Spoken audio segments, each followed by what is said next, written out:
Mummy बोले कि जा बेटा दवाई लिया, अरे सो जाओ ना, सुबह कुछ लगा लो, बाम आम विक्स लगा लो, चल जाएगा काम। अब इतनी रात को कहां जाऊंगा मैं? चला जा, देख मेरी तबीयत खराब है। अरे सो जाओ मम्मी, सुबह ले आऊंगा, इतनी भी खराब नहीं है। सो मैं नहीं जा सकता, मैं थक गया हूं, मेरे से कुछ नहीं होगा। ध्यान रखना, एक माँ की दवा लाना है। बच्चे हजार बहाना बनाते हैं, और रात को 12 बजे यदि पानी भी गिर रहा है, सन्नाटा है रात का, और कोई चोरी बुला ले, फिर क्या करेगा? बोलो जाएगा या नहीं जाएगा? बोलो बोलो। अरे बुजुर्गों तुम भी बताओ यार, तुम सब कर चुके हो ये कर्म, बच्चों की तरफ काहे को देख रहे हो? ध्यान रखना, जाएगा या नहीं जाएगा? रात को 12 बजे मिलने जाएगा, मम्मी कहेगी मत जाओ बेटा रात में, मम्मी बहुत जरूरी काम, मुझे जाना है, झूठ बोलेगा लेकिन जाएगा। ध्यान रखना, तब पानी नहीं दिखता, तब रात नहीं दिखती, तब नींद नहीं दिखता। मानने कहने का अर्थ इतना ही है, जुड़ाव होना चाहिए। यदि आपका लगाव, आपका अटैचमेंट जिसके प्रति ज्यादा है, तो एक बात ध्यान रखना, उसके अवगुण भी गुण ही लगते हैं, और जिससे लगाव नहीं है उसके सद्गुण भी अवगुण जैसे लगा करते हैं। मन को बस में, एक बात याद आती है, छत्रपति शिवाजी इस महाराष्ट्र के हुए महान योद्धा, अद्भुत शौर्य था उनके पास। शिवाजी महाराज, ध्यान रखना, हिंदुत्व में प्राण फूंक दी जिन्होंने, भारत के स्वाभिमान को शौर्य प्रदान कर दिया जिन्होंने। ध्यान रखना, वो राजा, वो छत्रपति शिवा एक दिन किसी स्थान पर रुके थे, रात्रि में विश्राम कर रहे थे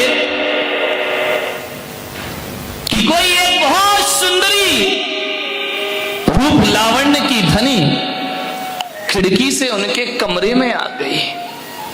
उसने शिवा को देखा, आसक्त हो गई शिवा पर।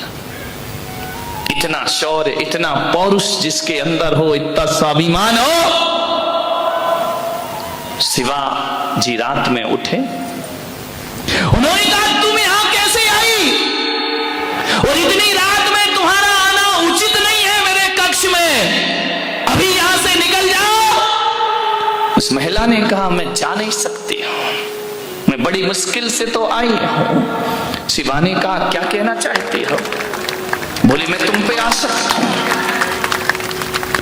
मैं तुमसे आसक्त हूं, तुम्हारा आलिंगन चाहिए। शिवा ने कहा क्या कह रही हो तुम? बोले शिवा मैं तुम पर मोहित हूं, तुम्हारी कायल हूं, तुम्हारे कृत्यों की प्रशंसक हूं, मैं तुमसे प्रभावित हूं। क्या चाहती हो? यही चाहती हूं कि मैं अपनी कोख से तुम्हारे जैसे बेटे को जन्म दूं, यही मेरा अभिप्राय है। केवल मैं एक मां बनना चाहती हूं तुम्हारे बच्चे की, तुम्हारी कोख में, अपनी कोख से तुम्हारे जैसा बेटे को जन्म। शिवा ने कहा कि तुम क्या कह रही हो? मेरे माध्यम से तुम्हारी कोख में औलाद मेरे जैसी हो? मां जरा ये तो बता, कोई जरूरी थोड़ी है कि महापुरुषों के घर में महापुरुष ही जन्म लेते हो। कोई जरूरी नहीं है कि निकृष्ट घर में महापुरुषों का जन्म ना होता हो। एक बात याद कर, तुझे मेरे जैसा पुत्र चाहिए? हाँ शिवा, मुझे तुम्हारे जैसा पुत्र चाहिए। तो इसके लिए इतना इंतजार क्यों करना? बड़ी आनंदित हुई, प्रसन्न हो गई कि शिवा तैयार। शिवाजी ने कहा कि ठहरो, इतनी देर इंतजार क्यों करना? 9 महीने तू गर्भ में पालेगी, बड़ा करेगी, जन्म देगी, पुत्र की जगह पुत्री हो गई तो भी बोली चलेगा, पुत्री भी चलेगी, लेकिन वीर होना चाहिए, वीरांगना और शिवाजी उठे अपनी सैया से और उसने कहा कि तेरा एक ही स्वप्न है ना कि मेरे जैसे पुत्र की मां बनना। तो शिवा ने उसके चरण पकड़े, बोले आज से तू मेरी मां और मैं तेरा पुत्र हूं। इसके लिए इतना लंबा कुछ करने की कोई जरूरत नहीं। आज से तू मुझे अपना पुत्र मान और मैं तुझे अपनी मां का दर्जा दिया करता हूं। मानिएगा, सोचना है। सुखदेव जी महाराज, कथा आती है भागवत में, श्रीमद्, चले जा रहे थे रास्ते से और जैसे ही रास्ते से गुजरे तो सुखदेव जी महाराज और उनके गुरु आगे आगे निकले। तालाब में, सरोवर में महिलाएं स्नान कर रही थी और जैसे ही 80 साल के गुरु निकले, महिलाओं ने अपने वस्त्र उठाए, तैर कर आई घाट पर, वस्त्र अपने तन को ढक लिया वस्त्रों से। गुरु निकल गए, पीछे पीछे 22 साल के यौवन को धारण किए सुखदेव जी महाराज निकले सुखदेव। महिलाएं स्नान करती रहीं, उन्होंने ना वस्त्र उठाए, ना उन्हें शर्म आई, ना उन्हें लाज आई। पूछा गया कि 80 साल के बूढ़े गुजरे तो तुमने वस्त्रों से शरीर को ढक लिया, और सुखदेव महाराज गुजरे 20 साल 22 साल का जवान, तो तुमने वस्त्र नहीं ढके। मालूम है, उन महिलाओं ने कहा कि 80 साल के बूढ़े जब गुजरे तो उनकी आंखों पे पर्दा नहीं था, इसलिए हमने पर्दा कर लिया। और 22 साल का जब सुखदेव गुजरता है, उसकी आंख में पर्दे थे, हमें पर्दा करने की कोई आवश्यकता और कोई जरूरत ना पड़ी। यदि वो नैनों के पर्दे डाल लेते तो हमें पर्दे उठाने की जरूरत। एक आदमी आया, बोले महाराज आप नग्न रहते हैं, आप दिगंबर हैं, आप कपड़ा नहीं पहनते हैं, ये अच्छा नहीं लगता है। मैंने कहा कौन कहता हम कपड़े नहीं पहनते? मैं कपड़े नहीं पहना हूं मेरे भाई। कौन कहता कपड़े नहीं पहना हूं? तुम्हारे कपड़े तो धागों से बनते हैं, तुम्हारे कपड़े किसी मील में बना करते हैं। ध्यान रखना, हम नंगे नहीं हैं। लोग कहते हैं कि जैन मुनि नंगा होता है, जैन मुनि नंगा नहीं होता। ये भेष जो हमारा है, ये भेष नहीं है, ये नग्नता कोई भेष नहीं है, और न हम नंगे हैं। नंगे तो वो होते हैं जिनके वस्त्र के बाद भी वासना जिसके अंदर होती है, वो नंगे हुआ करते हैं मेरे भाई। हम नंगे थोड़ी है, और ये हमारा कोई भेष थोड़ी है। ये दिगंबर भेष नहीं है मेरे भाई, दिगंबर भेष नहीं, बल्कि दिगंबर एक साधना हुआ करती है, एक तपस्या हुआ करती है।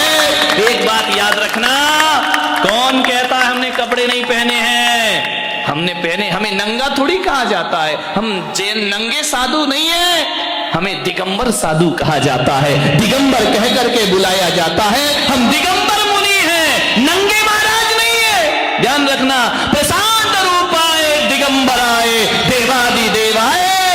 नो, हम दिगंबर हैं। ध्यान रखना, दिगंबर कौन होता है? जिसने दिशाओं के अंबर पहन रखे हों, वो दिगंबर हुआ करता है। और नंगा कौन होता है? जिसके पास कोई अंबर नहीं हुआ करता है। ध्यान, हमारे पास तो अंबर है ना, किसी के पास श्वेत अंबर है तो श्वेतांबर हो गया, किसी के पास पीला अंबर है पीतांबर हो गया, किसी के पास लाल अंबर है रक्तांबर हो गया। और दिगंबरों के पास दिशाओं के अंबर है, इसलिए वो दिगंबर हैं जिनमें नंगपन हुआ करता है। हमारी निगाहों में तो साधना की मर्यादा हुआ करती है। एक बात याद रखना, जो कपड़े कमरे में बंद होके उतारे जाते हैं वो वासना होती है, और जो कपड़े भरी समाज में उतारे जाते हैं वो साधना हुआ करती है। ये साधना है मानने में। एक बात बताओ, जब एक तो तुम छोटे थे, बहुत छोटे, ये धवल सेठ की लड़की से भी छोटे, है ना। वो मेरी कट्टर शिष्य है बारामती में, ध्यान रखना। और कोई हो या नहीं हो, वो बहुत कट्टर है, चुटकी, ध्यान रखना। छोटे छोटे, जब आप छोटे थे, एक बात बताइए, आप नंगे नहीं घूमे? बोलो, घूमे या नहीं घूमे? घूमे हो ना छोटे में? फादर नंगे रहे छोटे में, क्यों थे? उस समय बुरा क्यों नहीं लगता था? और उस समय जो तुम्हें देखता था उसे बुरा लगता था क्या? नहीं लगता था। क्यों? क्यों नहीं लगता था? क्यों हर कोई मां बहन उसे गोद में उठा लिया करती थी? क्योंकि उसके अंदर विकार नहीं थे। ध्यान रखना, क्या नहीं था उस बच्चे में? वासना नहीं थी, विकार नहीं थे। ठुमक चलत रामचंद्र बाजत पैजनिया।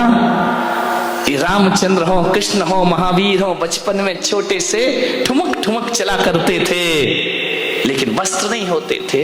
जो लेता था गोद में उठा लेता था। नव यौवना गोद में उठा लेती थी, बालिकाएं गोद में उठा लेती थी, बड़े गोद में उठा। कोई शर्म नहीं थी, कोई हया नहीं थी। उस समय शर्म क्यों नहीं आ रही थी? बोलो, क्योंकि हमारे अंदर विकार नहीं थे। अब शर्म क्यों आती है? बोलो, हमारे अंदर क्या है? वासना है, विकार है। ध्यान रखना, बचपन में नंगे घूमे तो विकार नहीं थे, तो शर्म नहीं लगती थी। और मैं तो कहता हूं यदि वो बचपना यदि बड़े में होकर के आ जाए और विकार निकल जाए, तो आप वस्त्र इसलिए पहने हैं कि आपके अंदर विकार हैं, और संत इसलिए वस्त्र नहीं पहनता, वो बालक की भांति निर्विकार हुआ करता है, उसके अंदर कोई वासना। बात बताओ, आपके हाथ में कंकड़ पत्थर है और कहीं हीरा पड़ा है, और हीरा आपको दिख जाए तो कंकड़ पत्थर छोड़ना पड़ते हैं या छूट जाते हैं? विचार करिए। यदि हीरा मिल जाए तो फिर ये नहीं कहना पड़ता कि कंकड़ पत्थर का त्याग कर रहा हूं, तुरंत कंकड़ पत्थर फेंकते हैं और आदमी हीरा उठा लिया करता है। एक बात बताइए, जब आप घर से चले, महावीर भवन आए, जिस रास्ते से आप चल करके आए, बताओ मेरे भाई, जैसे ही महावीर भवन आया, रास्ते का त्याग करना पड़ा या रास्ता अपने आप छूट जाया करता है? छोड़ना नहीं पड़ता, अपने आप छूट जाया करता है। तो जो भीतर का आनंद लेने लगता है, जो समाधि का आनंद लेने लगता है, जो भीतर के आत्म रमण करने लगता है, उसे विषय वासनाएं छोड़ना नहीं पड़ती, अपने आप छूट जाया। त्याग तपस्या किसे कठिन लगती है? जो भीतर से प्रभु का, परमात्मा का आनंद नहीं लेता, उसे कठिन लगा करती है। और जो भीतर से आनंद लेता है, मैंने अभी फादर बैठे हुए थे, मैंने कमरे में पूछा 10 उपवास के आपको कैसा लगा? बोले जरूरत ही महसूस नहीं हुई, ना पानी की ना इसकी। तो मैंने कहा क्या लगता रहा? बोले बस महाराज से कहा है कि साधना करना है। ध्यान रखना, आज इनकी साधना यदि सफल हुई है तो इसलिए नहीं कि इन्होंने त्याग किया, बल्कि इसलिए सफल हुई कि इन्होंने मेरे वचनों का सम्मान किया, इसलिए उनके जीवन में साधना सफल हो जाती। भीतर की लगन लगी हो। लोग कहते बड़ा कठिन है, बड़ा कठिन है धर्म करना, त्याग करना खाक कठिन है। एक बात बताओ, यदि आप किसी महिला से कहो कि 10 किलो का पत्थर लेके आप पहाड़ पे चढ़िए, कठिन है या सरल है? 10 किलो का पत्थर हाथ में लेके, सिर पे लेके पहाड़ चढ़ना, पत्थर तो छोड़ो, अटैची उठाना बहुत कठिन है। शिखर जी जाओ, अपने शरीर भारी लगने लगता है चढ़ते चढ़ते कि यार ये शरीर भी अलग हो जाए तो मैं आराम से चढ़ जाऊं। विचार करिए, 10 किलो का पत्थर लेकर एक महिला पहाड़ पे चढ़ना कठिन काम है। पहाड़ तो बहुत बड़ी बात है, 10 किलो का पत्थर लेके दूसरे मंजिल पे पहुंचना कठिन काम है, वहां भी लिफ्ट ढूंढना पड़ती है कि हमसे ये वजन उठने वाला 10 किलो का पत्थर एक पहाड़ पे लेके चढ़ना बहुत कठिन काम हुआ करता है, बहुत कठिन काम हुआ करता है। लेकिन मैं आपसे पूछ रहा हूं, पत्थर भारी है, पत्थर का वजन है, लेकिन एक बात बताओ बारामती वालों, 10 किलो का बच्चा लेकर जब आप मां चढ़ती है तो भारी लगता है या हल्का लगता है? विचार करिए। बच्चे में वजन हल्का हो जाता है, पत्थर में वजन भारी हो जाता है। पत्थर लेके चढ़ना कठिन है, लेकिन बच्चे को लेके चढ़ना, वजन दोनों का एक सा है। 10 किलो का बच्चा भी है और 10 किलो का पत्थर भी है। कौन सी चीज भारी है और कौन सी चीज हल्की?